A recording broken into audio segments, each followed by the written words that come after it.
Do you think I can get down here? There's barely a path without killing myself. I don't know. Oh my god. I'm going to be injured. I know it. But people have done it. I can see there's a footpath in here, Deja.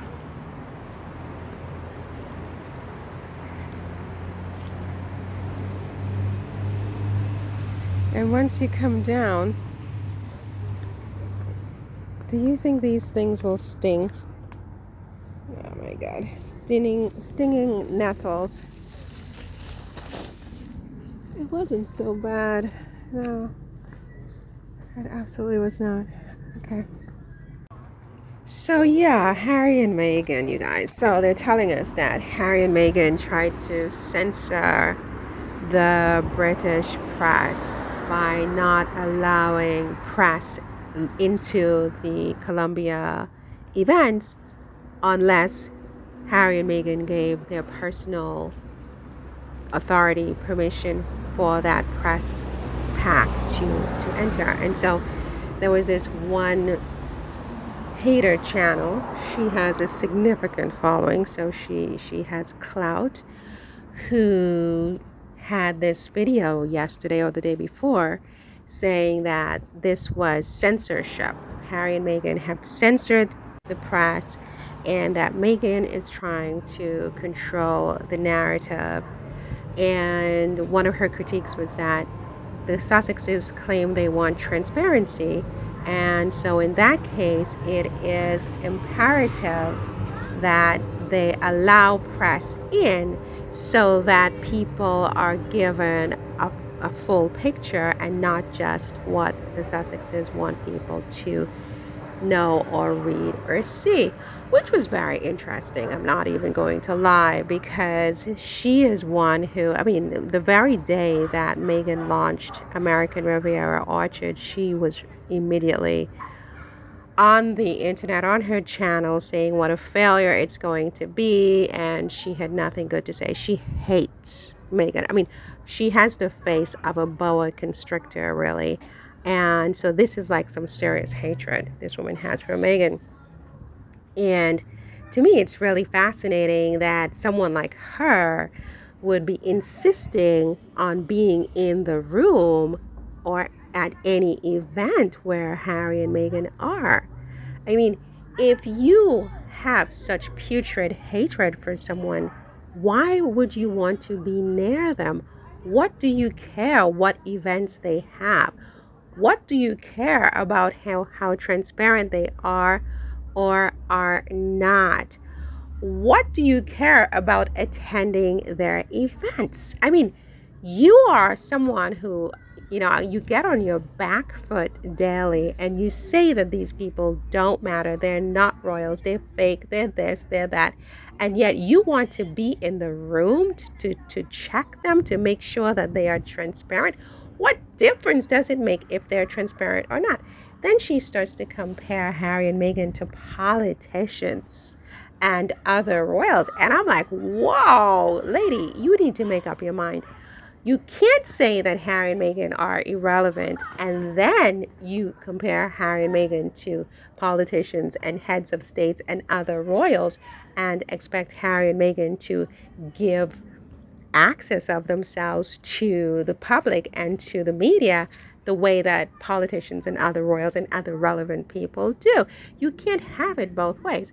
If they are irrelevant and they're private citizens and they're not royals, which is what you have been saying, then they have a right to plan their trip, their tour, their holiday the way they want. It's really none of your damn business. Go and cover Kate Middleton. Go and cover William.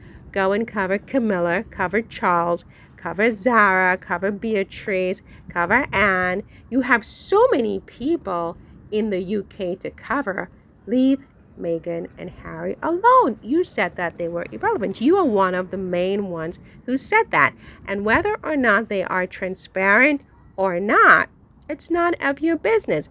Who they choose to invite into their events is their prerogative. They're private citizens. This was a private invitation by the Vice President of Colombia to private citizens. Private in the sense that it's not a part of her governmental function necessarily. She just invited two private citizens who do happen to be VIPs in the international community to come over to her country because she likes their work and what they do with, on the digital space, what they're doing with female empowerment and different things like that. Their philanthropic endeavors, Harry's Invictus, things like that. This had nothing to do with the royal family. It had nothing to do with the UK. It had nothing to do with the British media. It most certainly had nothing to do with this boa constrictor on YouTube. So I don't know what she's talking about, censorship, and that, Harry and Meghan are obliged to allow the British media or any media, frankly, that they don't want into their event. This is their event. It's their party, right? And they plan it the way they want to, and they execute it the way they want to. So what else have I been hearing about the Sussexes?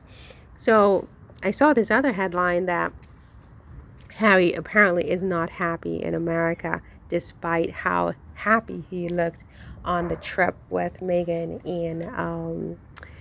in Colombia.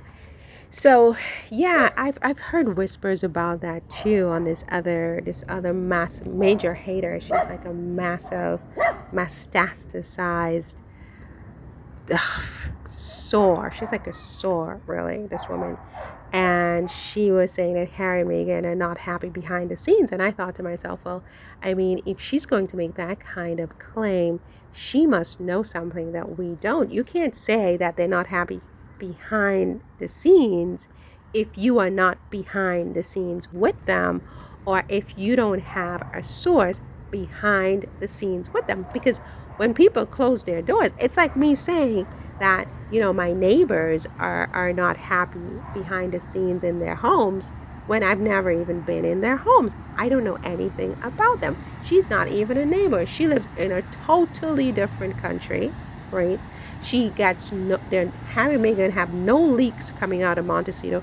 No one knows anything about Harry and Meghan's business unless Harry and Meghan want us to know, right? They make their announcements on Sussex.com or on their Archwell Foundation website, and that's when we know. Or they issue a communique through People Magazine or Harper's Bazaar or Reuters or something like that, and that's how people know. Otherwise, nobody knows what's going on with Harry and Meghan behind the scenes. So for this woman to be making this claim that Harry is not happy behind the scenes, I was just flabbergasted. I mean, I understand that, she's just yapping her big denture-filled mouth, right? And that she's making money doing it, and that people like this and people buy this and they're into it, and, she gets a lot of clicks. I understand that. It sells.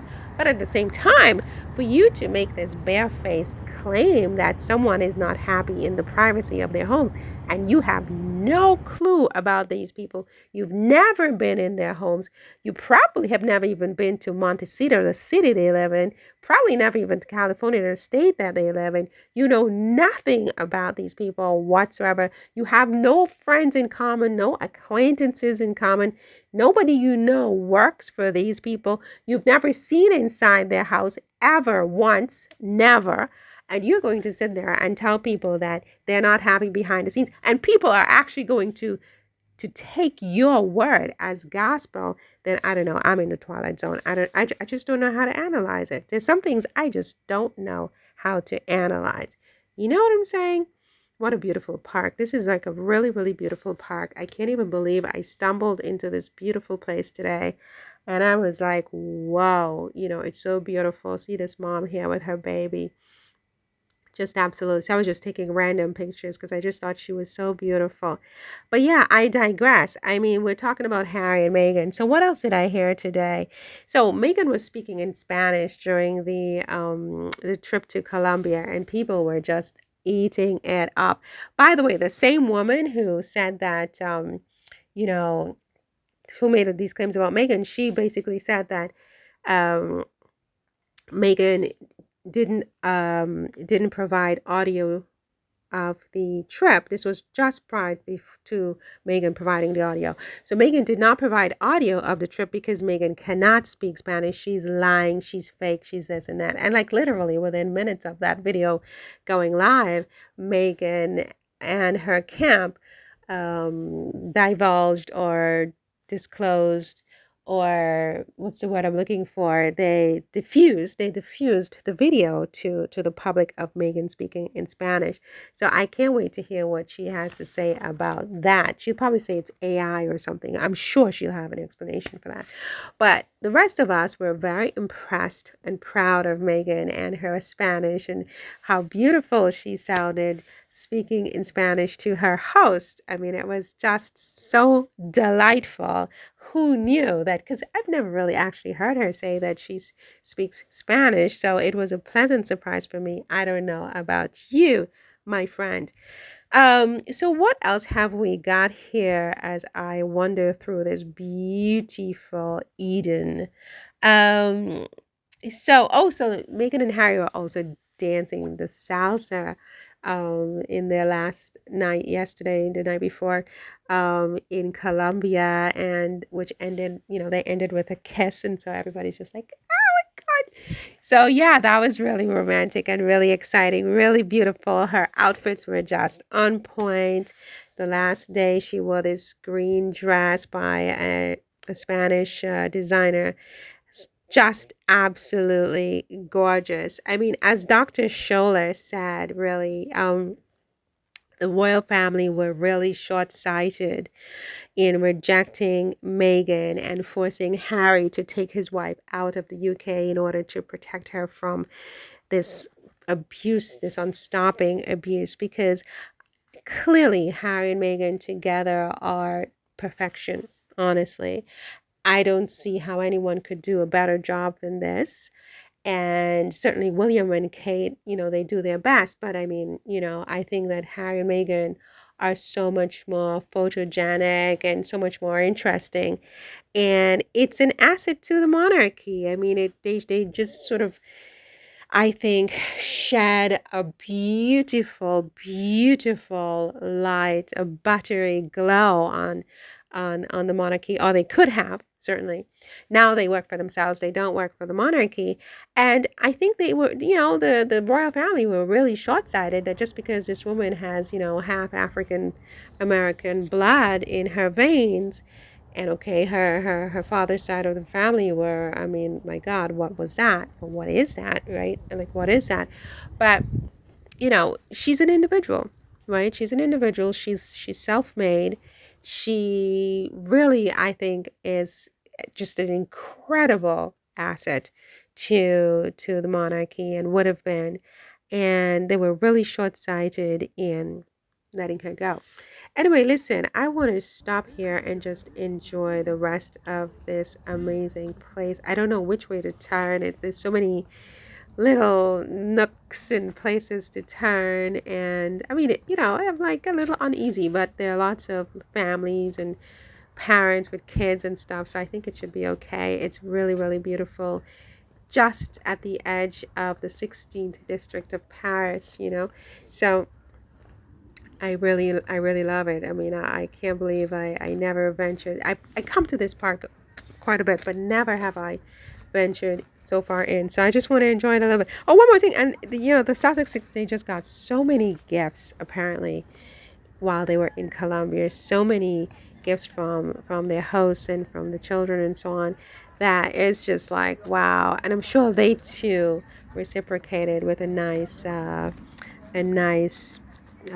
contribution to something having to do with the children, as they did in Nigeria. So kudos to them. Great success this trip was, and I don't see how anybody could say anything else.